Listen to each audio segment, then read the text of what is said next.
Hello friends பார்த்தீங்கன்னா, இன்னைக்கு சிறுகதை ஆசையில முத்து மீனாக்கு வந்து ஒரு டவுட்டு ஃபுல்லாவே வந்துருது. மலேசியால வந்து ரோகிணி வரவே இல்ல. அவங்க இப்போ வரைக்கும் பொய் சொல்லி தான் இங்க இருக்கிறாங்க அப்படின்றத அவங்க தெரிஞ்சுக்கிறாங்க. ஆனா, இத எப்படி நம்ம தெரிஞ்சுக்கிறது அப்படின்றதுக்காக அவங்க என்ன பண்றாங்கன்னா, விஜயாவோட ஃப்ரெண்டு வீட்டுக்கு நேரா போயிறாங்க. போய் என்ன சொல்றாங்கன்னா, "நீங்க தான் வந்து ரோகிணிய அறிமுகப்படுத்தி வச்சீங்களாமா அவங்களுக்கு. அவங்க வந்து எப்படி மலேசியாவிலேருந்து வந்தது உங்களுக்கு எப்படி தெரியப்பட்ட மாதிரி, வேற ஒரு பேச்ச பேசி அப்படியே அத கொண்டு வராங்க." அப்ப அவங்க என்ன சொல்றாங்கன்னா, "இல்லப்பா எனக்கு வந்து ரோகிணி மலேசியால இருக்கிறதெல்லாம் தெரியாது.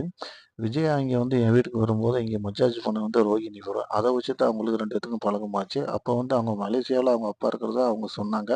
அத வச்சு தான் எங்களுக்கே தெரிய வரும் அப்டின்றாங்க.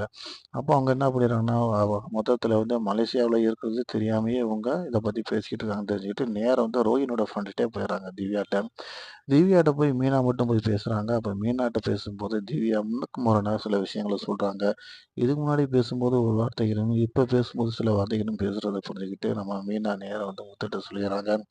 அவங்கள வந்து ஒழுங்கா பேசலங்க அப்படிங்கும்போது, அப்ப 2 பேத்துக்குமே உங்களுக்கு டவுட் வந்துருது. அப்போ அவங்க என்ன பண்றாங்கன்னா, மலேசியாவுக்கே நம்ம போயி, நம்ம ஃபேமிலியோட போயி, அவங்க அப்பாவ பார்த்துட்டு அப்படியே அங்க அவங்க வீடுலாம் சுத்தி பார்த்துட்டு வரலாம் அப்படின்ட்டு முத்து வந்து பாஸ்போர்ட் எடுக்கிறதுக்கு வராரு. அத பார்த்துட்டு ரோஹினி ரொம்ப ஷாக் ஆகி போறாங்க. இதுதான் சந்தர்ப்பம்னு சொல்லிட்டு நம்ம விஜயாவுக்கு ரொம்ப சந்தோஷமாயிருது. கண்டிப்பா நம்ம மலேசியாவுக்கு போறோம். அங்க போய் நம்ம வேணுங்கிறத நம்ம பார்த்துட்டு வந்துருவோம். அதுதான் நல்லது. ஏன்னா ரொம்ப நாள் ஆச்சு. இப்ப போய் நம்ம சம்பந்திய பார்க்காம இருந்தா அது தப்பா போயிரும் அப்படின்ற இடத்துக்கு அவங்க வந்துடுறாங்க. எல்லாரும் கிளம்புறதுக்கு ரெடியாறாங்க. ஒரு பக்கம் பார்த்தீங்கன்னா, மீனாவோட தொழில்ல போட்டி அதிகமா இருக்கு. அவங்க வந்து என்ன சொல்றாங்கன்னா, "என் கம்பெனில வந்து நீ வேலை பாரு. நான் உனக்கு நல்ல தரமான சம்பளம். நீ இப்ப வேலை பார்க்குறத காட்டிலும் உனக்கு நான் தரேன்" அப்படின்ற மாரி சொல்றாங்க. அதுக்கு மீனா, "அதெல்லாம் இல்லங்க. நான் வந்து தனியாவே நான் வேலை பார்த்துக்கிறேன். உங்க வழிய நீங்க பாருங்க. என் வழிய நான் பார்க்குறேன். நீங்களும் வாழுங்க, எங்களையும் வாழ விடுங்க" அப்படின்ற மாரி சொல்லிர்றாங்க. இது ஒரு பக்கம் போயிட்டுருக்கு.